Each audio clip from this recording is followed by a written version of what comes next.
दोस्तों, welcome back to my channel Urmila angel की कहानियों में आपका स्वागत है। दोस्तों, कैसे हो आप सभी लोग? आशा करती हूँ आप सभी लोग अच्छे होंगे, मस्त होंगे। तो चलिए दोस्तों, कहानी शुरू करते हैं। बहुत पुराने समय की बात है। एक बार एक सौदागर अपनी 7 बेटियों के साथ बड़ी सी हवेली में रहता था।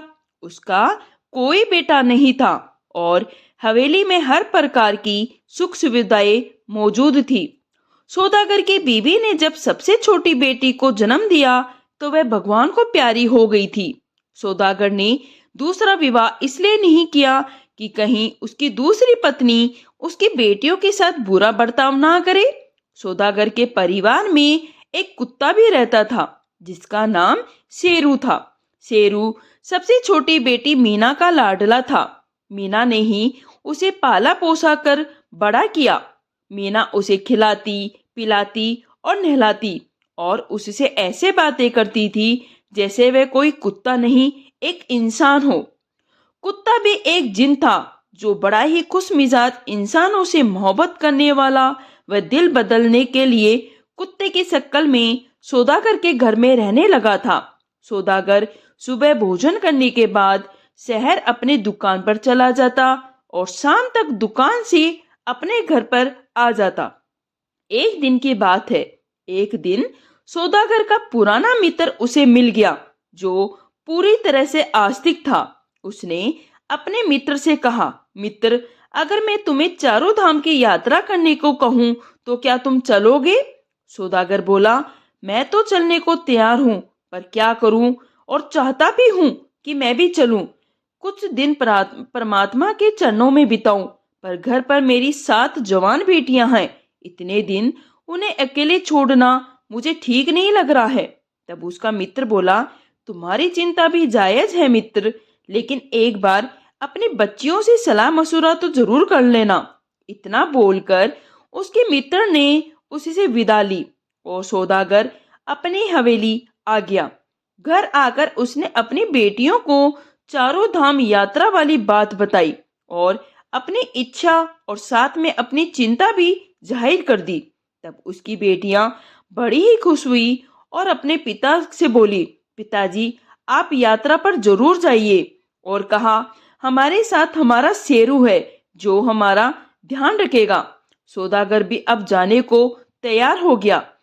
सभी बहनों ने अपने पिता के लिए रास्ते में खाने पीने के लिए बहुत से पकवान तैयार किया और एक झोले में डाल दिए और कुछ खाने पीने का सामान भी डाला जो कि कच्चा था, ताकि सौदागर को भूख नहीं लगे, रास्ते में खाने पीने की किसी चीज की दिक्कत ना हो।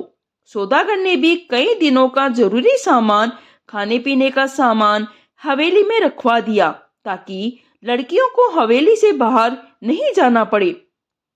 फिर सौदागर जाने लगा और उसने अपने बेटियों को नसीहत भी दी, चाहे बेटा कुछ भी हो जाए, लेकिन हवेली का दरवाजा मत खोलना। यदि कोई भी आ जाए तो भी दरवाजा नहीं खोलना। लड़कियों ने अपने पिता से वादा किया कि जब तक आप वापस नहीं आएंगे तब तक हम दरवाजा नहीं खोलेंगे पिताजी। सौदागर ने अपनी बेटियों को गले लगाकर और चला गया और भगवान के हवाले करके यात्रा पर निकल गया। उसे यकीन था कि शेरू की मौजूदगी में हवेली के अंदर कोई भी दाखिल नहीं हो सकता। लड़कियों ने हवेली को अच्छे से बंद कर लिया और आराम से रहने लगी। शेरू दिन भर सभी बहनों के साथ खेलता और रात को मीना के पास सो जाता। कई दिन ऐसे ही बीते। एक दिन की बात है। एक दिन दरवाजे पर जोर जोर से दस्तक हुई और सातों बहनें दरवाजे पर आई तो बाहर से उन्हें एक औरत की आवाज आ रही थी। वह बोल रही थी, दरवाजा खोलो, दरवाजा खोलो। तब बड़ी बहन बोली, कौन है? आप बाहर कैसे खड़ी हो? औरत बोली। औरत बड़ी ही मीठी आवाज में बोली, मैं तुम्हारी माँ की सगी बहन हूँ। तुम मेरी प्यारी बच्चियां हो। तब मीना बोली, आपको जरूर कोई गलतफहमी हुई है। हमारी तो कोई मौसी ही नहीं थी। हमारी माँ अपने माँ बाप की इकलौती बेटी थी। हमारा इस दुनिया में अगर कोई है तो वह हमारे माता पिता है या फिर परमात्मा है जो सबके हैं। तब वह औरत बोली, मेरी लाडली, तुम तो उसे उस समय पैदा भी नहीं हुई थी। तब मेरी शादी हो गई थी और मैं परदेश चली गई थी। शाबाश मेरी बच्चियों, बड़ा ही ध्यान रखती हो अपना। अब दरवाजा भी खोलो, बड़ी देर हो गई, बाहर बड़ी गर्मी है। प्यास से मेरा गला सूखे जा रहा है। जल्दी दरवाजा खोलो, थोड़ी देर आराम करके मैं तुम्हें मजेदार मजेदार कहानियां सुनाऊंगी। तुम्हारी माँ और नानी के किस्से सुनाऊंगी। बहनों ने एक दूसरे की तरफ देखा, फिर दरवाजा खोलने की सलाह करने लगी। तब मीना ने कहा, दरवाजा बिल्कुल नहीं खोलना है। मुझे यकीन है ये औरत झूठी है, और यदि ये सच्ची भी है तो भी हम दरवाजा नहीं खोल लेना चाहिए, क्योंकि पिताजी ने सख्ती से मना किया था। और एक बात, जो अपने माँ बाप का कहना नहीं मानते वे बड़े ही बदनसीब होते हैं। तब शेरू भी भौंकने लगा और कहने लगा, मैं जिन हूँ, आपका रखवाला हूँ। जो भी आपको नुकसान पहुंचाएगा उसकी बूटी बूटी कर दूंगा। कुत्ते की आवाज सुनकर औरत वहां से खिसकते हुए बोलने लगी, कितनी बदबू आ रही है इस कुत्ते से। इसलिए वह औरत के बटन को समझ गया। उसे पता चल गया था ये औरत एक डायन है। उसे समझ में आ गया था ये इन लड़कियों को खाने के लिए आई है। और उधर ये चुड़ैल भी जानती थी, जब तक ये जिन है तब तक मैं इन लड़कियों का कुछ भी नहीं बिगाड़ पाऊंगी, क्योंकि कुत्ते भूतों और चुड़ैलों को जानी दुश्मन होते हैं। पूरी रात वह डायन हवेली के आसपास मंडराती रही। रात में वह अपनी असली शक्ल में घूम रही थी। वह जोर जोर से चिल्ला रही थी और कह रही थी, इस हवेली में 7 लड़कियां हैं, मैं इन सबको खा जाऊंगी। कुत्ता भी सारी रात भौंकता रहा। वह जानता था और कि ये एक डायन है। और वह बोला, इनकी रखवाली करता हूँ, मैं तुम्हें इनका बाल भी बांका नहीं करने दूंगा। अगले दिन डायन फिर दरवाजे पर आई और बोली, प्यारी बेटियों, दरवाजा खोलो, मैं तुम्हें देखकर अपनी आंखों को ठंडा करूंगी। तुम्हारी माँ को देखे बरसों बीत गए, मैं अपनी बहन का रूप देखना चाहती हूँ। मैं तुम्हारे लिए परदेश से अच्छे अच्छे तोहफे लाई हूँ। डायन ने जब ऐसा कहा तो बड़ी 6 बहनें दरवाजा खोलने के लिए तैयार हो गई, जबकि छोटी बहन ने कहा, तुम बड़ी ही गलती कर रही हो दीदी, हमारा कुत्ता भी सारी रात भौंक रहा था। मीना ने अपनी बहनों को बहुत समझाया, लेकिन बहनों ने उसकी एक न सुनी, बल्कि दूर धकेल दिया और बड़ा बुरा कहने लगी, तुम और तुम्हारा ये कुत्ता तो बेवकूफ हो। हमारी मौसी आई है और हम दरवाजा भी ना खोले। ये सच में हमारी मौसी भी नहीं है तो क्या फर्क पड़ेगा, ऐसे नरम दिल वाले, और हम सबका क्या बिगाड़ लेगी। वह हमारे लिए तोहफे लाई है, हमें मजेदार कहानियां सुनाएगी। मीना फिर भी ना मानी और दरवाजे को रोक के खड़ी हो गई। तो सभी ने उसे पीछे धकेल दिया और दरवाजा खोल दिया।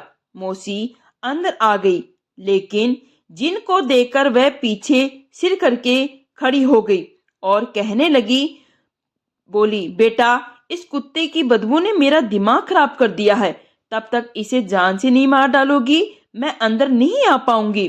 तब बड़ी 6 बहनों ने कुत्ते को गला जोर से दबा दिया और उसे मार दिया। फिर मौसी अंदर आ गई तो मरा हुआ कुत्ता फिर भौंकने लगा। तब मौसी जल्दी से पीछे जाकर बोली, बेटी, इसे जला दो, मरे कुत्ते से तो और भी ज्यादा अधिक बदबू आ रही है। बहनों ने कुत्ते को जला दिया। जले कुत्ते की राख को मीना ने एक कपड़े में बांध लिया और अपनी छाती पर चिपकाकर रोने लगी। सभी बड़ी बहनों ने मौसी के लिए पकवान बनवाए और खिलाए, उसे अच्छी अच्छी कहानियां भी सुनी। डायन ने उन्हें सुंदर सुंदर तोहफे भी दिए। पूरे दिन वह सचमुच मौसी जैसा व्यवहार करती रही। मीना एक और बैठी रोती रही, लेकिन उसकी तरफ किसी भी बहन ने ध्यान नहीं दिया। अब रात हो गई। डायन अपने असली रूप में आ गई उसका रूप बड़ा ही भयानक था। उसकी आंखें अंगारों की तरह चमक रही थी। लंबे लंबे दांत, लंबे लंबे नाखून छुरियों के समान लग रहे थे। फिर वह बेचैन हो उठी। वह इधर उधर टहलने लगी और कहने लगी, मैं तुम सबको खा जाऊंगी। मीना जल्दी से एक पलंग के नीचे छुप गई। डायन बड़ी बहन से बोली, बताओ मेरी लाडली, मैं तुम्हें कहाँ से खाना शुरू करूं? तब बड़ी बहन बोली, मेरे सर से खाना शुरू करो। जिसने मीना की बात नहीं मानी और चुड़ैल ने यानी डायन ने बड़ी बहन को सर से खाना शुरू किया। और तब दूसरी बहन का नंबर आया। फिर दूसरी बहन से बोली, बताओ लाडली, तुम्हें कहाँ से खाना शुरू करूं? तब दूसरी बहन बोली, मेरे इन पापी हाथों को खाओ, क्योंकि इसे मैंने मीना को पीछे धकेल दिया था। डायन ने दूसरी बहन को भी खा लिया। फिर चुड़ैल यानी डायन ने तीसरी बहन को पकड़ लिया और बोली, बताओ मेरी लाडली, तुम्हें कहाँ से खाना शुरू करूं? तब तीसरी बहन बोली, मेरे कानों से शुरू करो, क्योंकि इन्होंने मीना की एक बात को नहीं सुना। डायन ने ऐसे करते करते सभी 6 बहनों को खा लिया। अब वह मीना को ढूंढने लगी। तभी उसकी नजर पलंग के नीचे गई। तब डायन बोली, बताओ मैं तुम्हें कहाँ से खाना शुरू करूं?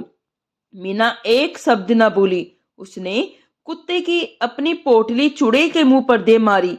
राख का कण कण भौंकने लगा, मैं जिन हूँ, मैं जिन हूँ, मैं तुम्हारी बोई बोती बोती कर दूंगा। इस भौंकने की आवाज ने डायन को बेचैन कर दिया। वह दरवाजे की तरफ भागने लगी, लेकिन राख उसके जिस्म पर फैल गई, उसे तड़पने लगी, जिससे डायन तड़पने लगी। थोड़ी ही देर में डायन तड़प तड़प कर मर गई। मीना ने जल्दी से दरवाजा बंद किया और ताला लगा लिया। उसने वह ताला उसी दिन खोला जब उसके पिता यात्रा से लौटकर आए और अपने पिता को उसने सारी बात बताई। दोस्तों, कहानी यहीं समाप्त होती है। आपको अगर ये कहानी पसंद आई तो प्लीज इसे लाइक कीजिए और चैनल को सब्सक्राइब कर लीजिए। कहानी सुनने के लिए आपका धन्यवाद।